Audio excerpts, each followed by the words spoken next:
akan mulai pembelajaran hari ini. Simak videonya baik-baik ya. Pada video kali ini kita akan membahas tentang pelaku-pelaku dalam ekonomi. Nah, siapa-siapa saja pelaku-pelaku dalam ekonomi? Ini terdiri dari rumah tangga konsumen, rumah tangga produsen, pemerintah, dan masyarakat luar negeri.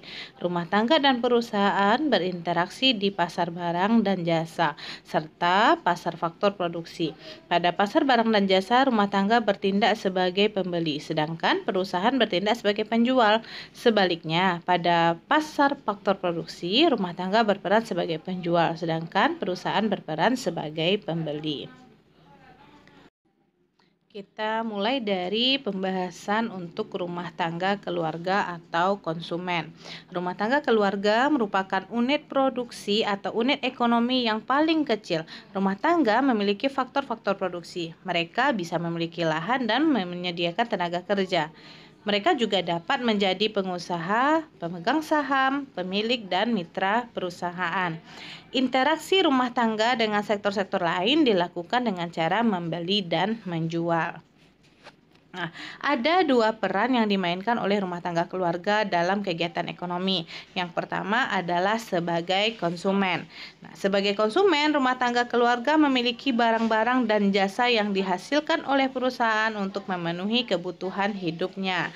Selain berperan sebagai konsumen, rumah tangga keluarga juga berperan sebagai penyedia faktor produksi seperti tenaga kerja. Jasa sumber daya manusia dari rumah tangga keluarga diberdayakan oleh perusahaan, pemerintah, dan masyarakat luar negeri untuk menghasilkan barang dan jasa.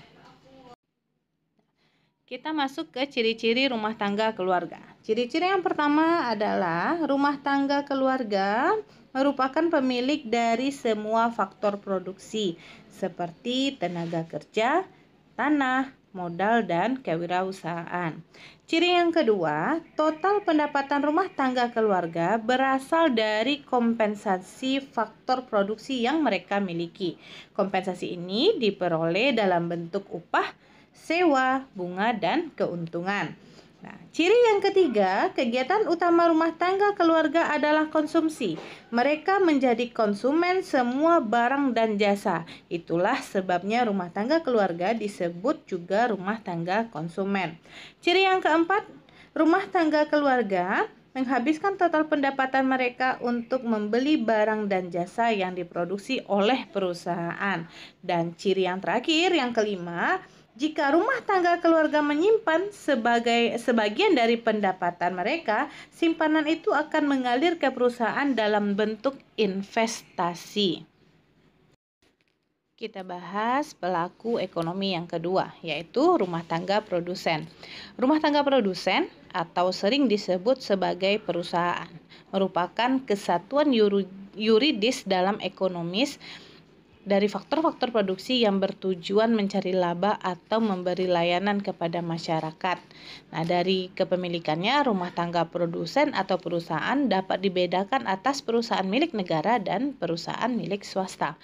Perusahaan negara umumnya menekankan layanan kepada masyarakat tanpa bertujuan mencari laba.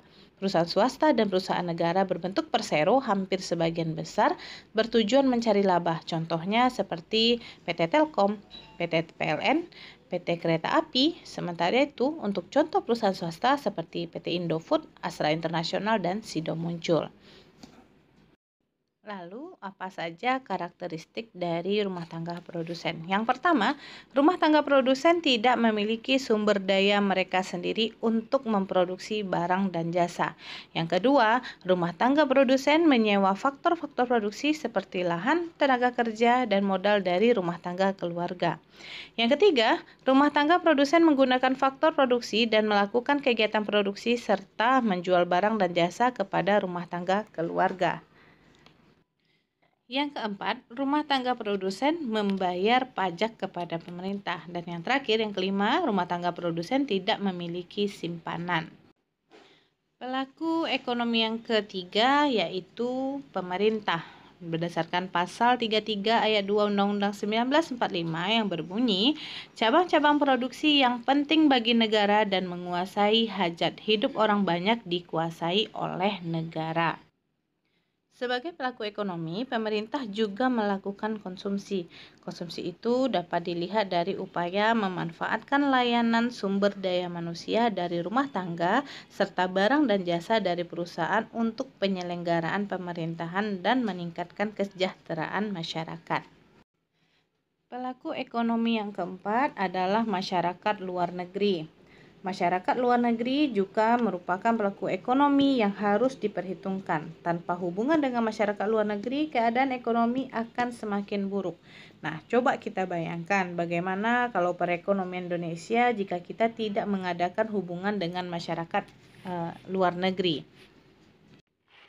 Kegiatan ekspor dan impor menunjukkan bahwa negara-negara asing juga mempengaruhi dan dipengaruhi oleh usaha rumah tangga, keluarga, dan pemerintah. Namun, dapat kita asumsikan bahwa rumah tangga keluarga tidak secara langsung terlibat dalam perdagangan internasional, dan hanya rumah tangga perusahaan yang membeli serta menjual barang dan jasa melintasi perbatasan internasional. Nah, selain itu, dengan mengasumsikan tidak ada campur tangan pemerintah dalam valuta asing, kita dapat melihat aliran-aliran ekspor bersih. Ekspor bersih dari negara asal dapat menyebabkan surplus perdagangan atau defisit perdagangan. Ketika surplus perdagangan terjadi, aliran bersih barang dari perusahaan negara asal ke negara-negara asing dan aliran bersih uang dari luar negeri untuk perusahaan dari negara asal. Ketika defisit perdagangan terjadi, ada arus bersih barang dari negara-negara asing kepada perusahaan di negara asal, dan uang bersih mengalir dari perusahaan domestik ke negara-negara asing. Lalu, apa saja keuntungan-keuntungan yang diperoleh melalui kerjasama dengan masyarakat luar negeri? Yang pertama, pemerintah dapat memperoleh pinjaman untuk membiayai pembangunan. Yang kedua, hasil bumi dan hasil kerajinan Indonesia dapat diekspor ke luar negeri untuk mendapatkan devisa. Yang ketiga, memungkinkan pengiriman tenaga kerja untuk bekerja di luar negeri. Hal ini tentu akan membantu pemerintah dalam usaha mengurangi pengangguran. Yang keempat, memungkinkan dilakukannya alih teknologi maju dari masyarakat luar negeri yang sangat bermanfaat bagi negara kita yang sedang membangun. Dan yang kelima, memungkinkan negara kita untuk melakukan impor berbagai barang kebutuhan konsumsi dan barang modal untuk menunjang pembangunan. Demikian materi yang teacher sampaikan pada video kali ini. Semoga ilmu ini bermanfaat untuk kehidupan Ananda berikutnya. Salam sehat dan tetap semangat.